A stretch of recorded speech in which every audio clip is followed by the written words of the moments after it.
And so here we are, hip deep in Advent, a season of tidings of great joy, parties, get-togethers, gifts, Christmas cookies, punch with bourbon in it, all the good things. And so I come to you today as a Grinch. Because you see, within these four walls where we gather together, we're all Christians. Heck, we're all Episcopalians. Despite the bourbon and the punch, we're all doing that work of preparation, within our hearts. We're bringing those high places down. We're making those rough places smooth. We're preparing for the birth of love within our hearts. What a wonderful thing that is. But that's just in here. Out there, beyond these four walls that we love, it's a different situation. It's not Advent, it's the Christmas season, which began, if we're really lucky, no earlier than September the 15th. You don't believe me? You should see the video my husband sent of the animatronic Santa singing Feliz Navidad in the Walmart on Lido Road in Albany. Lord have mercy. I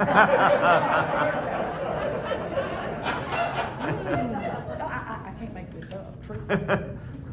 And in that landscape out there, there is not the gracious, elegant poetry of Isaiah. There are not the piercing commands of John the Baptizer. No, in that landscape, there are the four horsewomen of the Christmas apocalypse. And you know their names. They are cooking, cleaning, shopping, and decorating.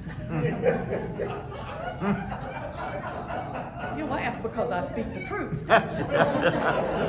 And listen, none of those things are innately wrong. Brother Lawrence taught us that those four mundane tasks can be the basis of powerful spiritual transformation. But the four horsewomen, they're not interested in our spirit. They're interested in our bloated ego. And they gallop across the land relentlessly, driving us before them, saying, more, more, more. Because frankly, if your exterior Christmas decorations are not bright enough to be not only seen, but critiqued from the International Space Station, you've failed. There must be Russian cosmonauts in your social media feed, or you're just another loser. I'm so sorry. I am so sorry. Why is this so? The easy popular answer is that we've lost Advent and we've turned Christmas into something ugly, all in the name of greed. And that's a very logical kind of response, because Christmas, as it's known beyond these walls, has become a huge factor in the U.S. economy. We Christians and others are expected to spend an incredible amount of money on what is becoming rapidly a secular holiday. But now me, I'm a recovering attorney. And my JD came, like everybody else's, with a large side helping of paranoia. If you graduate law school and you don't have paranoia, they will refund your tuition. It didn't. But they had to keep mine, because I kept my paranoia. Yes, I did. And my theory is that the forces beyond these four walls are striving to destroy Advent and Christmas for a far darker reason. Because you see, if you're paying attention to what's going on, Advent and Christmas, they're really revolutionary. They're radical. Listen to what Mary says. Mary says that God in the past has cast down the forces of oppression, and he has lifted up the helpless. And it's pretty clear that Mary expects that the child that she will give birth to will do more of the same, and we know that's true. That's exactly it, and it's easy to see that greed is not enough. The desire to make sure that you're able to oppress all that you want to. That's a desire that can carry a lot of weight and do a lot of damage. That's not even the most radical aspect of Mary, though. For me, as far as I'm concerned, the most radical aspect of Mary's life is her willingness to say yes. That doesn't seem radical to you? Well, let's try a little thought experiment. Suppose one afternoon you're at home, having a tall, cool one, watching some sports ball on your Panasonic. See, I know y'all. And there's this knock on your door. You go to the door. And there's this stranger at the door, and he says, "Afternoon, ma'am. Listen, I've got a great proposition for you. I am proposing to impregnate you by an unspecified touch-free method."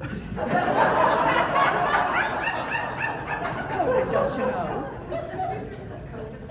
Yeah. And in 9 months, you're going to give birth to a son who will sit on the throne of his ancestor, King David. Think about that. Now, I don't know about y'all, but me personally, I would nope right out of that conversation. You know, I'd say, I appreciate it so much, but you know, there are a couple of Jehovah's Witnesses in my kitchen. We're going over some of their brochures, which are fascinating. I'm so sorry. Really, I hate it. But suppose, and don't panic, it's just an experiment. No actual Episcopalians were harmed. Suppose that you did have the courage to say yes to Gabriel. Suppose you were willing to allow yourself to be overwhelmed by the Holy Spirit. Now, I get how frightening a prospect that is. There is no vulnerability like the vulnerability of standing before God and say, "Do with me as you will." How would that look?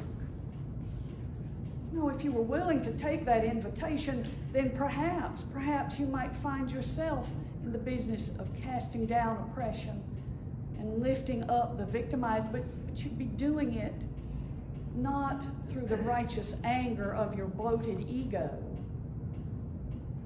but with the true love and tenderness and compassion of your true self.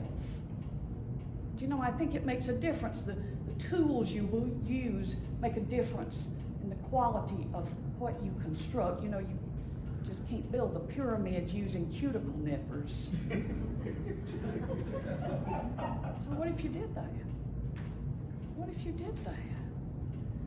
Of course, how that looked for each of us would be different, because God, in God's infinite wisdom, designs us each differently, and before He sends us into this world, He places within us a unique collection of hopes and dreams, of abilities and powers, our own strengths that He means for us to use.